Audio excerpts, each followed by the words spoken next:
ప్రాణం కంటే ఎక్కువగా ప్రేమించా.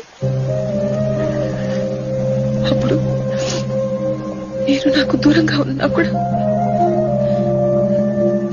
నాకు బాధ అనిపించలేదు. ఎందుకంటే అందులో ఒక నిజం ఉంది.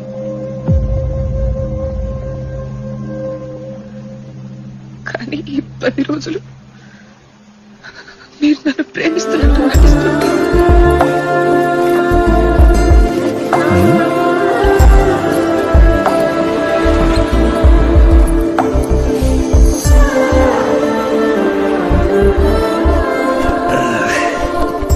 ప్రేమ అబద్ధమని గుర్తొచ్చిన ప్రతిసారి నా ప్రాణం పోతున్నట్టుంది.